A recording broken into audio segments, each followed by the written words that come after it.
வணக்கம் நம்பர்களே. திமுக 4.5 வருஷமாக உருப்படியாக ஒன்றும் கிடையாது. ஆனால் யாரை எழுதி தந்ததை பேசுகிறாரு, குச்சமே இல்லாமல் 100% முடிச்சாச்சு, 90% முடிச்சாச்சுன்னு மக்கள் குதிச்சு போயிருக்கான். எதிர்கட்சி சரியாக கூட்டணி சேரணும், இனிமேல் என்னென்னு தான் தெரியணும். இங்கே இன்டாக்டுங்கிறான். ஆனால் அங்கே போகிற எதிர்ப்பு கூட்டணி இருந்து என்ன பண்ணுறது, அங்கே போகிற மக்கள் குதிச்சு போயிருக்கான்.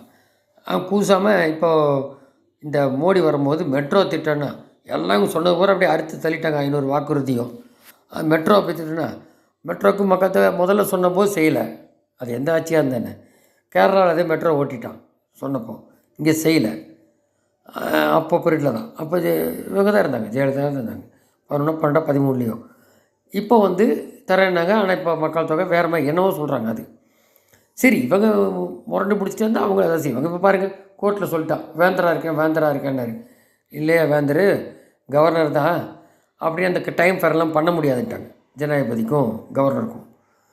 ஸோ இன்னி தான் இவங்களோட இதெல்லாம் ஆரம்பிக்க போகுது. நம்மகிட்ட சும்பலை அந்த ஊழல் பண்ணவங்களாம் அதை நோக்கி போக வேண்டியது. அந்த ஸ்ட்ராட்டஜி வைப்பாங்க. ஒன்றா ஜெயிலுக்கு போகிறதே இல்லை, அது போகிறதே இந்த மாதிரி கேஸ் பூரையாக பண்ணி விட்ருவாங்க. ஒரு 10 பேர்த்துக்கு அதை தொக்கே சுழந்தடிக்கும். இந்த பணமெல்லாம் பதுக்கி வச்சுருப்பாங்க இல்லையா, அதெல்லாம் முடக்கும், வெளியில் எடுக்க முடியாது. வேறெல்லாம் சும்மா அந்த காற்று அடிக்குதுன்னு மோடி சொல்கிறதுக்கும் வேரோட புழுக அமித்ஷா சொல்கிறதுக்கும் ஏதோ வச்சுருக்காங்க திட்டம். இப்போ இருக்கட்டும், இப்போ டிஎம்கே வந்து எல்லாம் சொல்லிட்டு இருப்பாங்க, சொல்லிட்டோம், ரைட். அப்போது இந்த மாதிரி இருக்கும்போது இந்த பணத்தையெல்லாம் பண்ணாமலை சொன்ன மாதிரி எல்லாம் ஊழல் பண்ணி சம்பாதிக்கிறாங்க. அவங்க அணிக்க முடியாது, கர்மா எங்கேயோ போய் எப்படியோ போகும். தாலியாக இருக்கிறாங்க இந்த இதில். அவங்க பெண்கள்லாம் சாப்பிட மாட்டாங்களா கேட்குறாங்கல்ல, நம்மளே சொல்லிக்கிறேன்.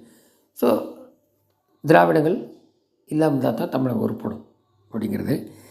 இதில் விவசாயி பணத்தை வச்சுட்டு என்ன பண்ணுறது, சாப்பிட நெல்மணி அரிசி வேணும்ல, அது பாருங்கள், அவன் கண்ணீர் விடுறான் விவசாயி. இப்போ விவசாயிக்கு சம்மந்தமானதான் வந்துட்டு போனார். நம்ம வருஷத்துக்கு இன்சூரன்ஸ் எல்லாம் கொடுக்குறாரு மோடியில்.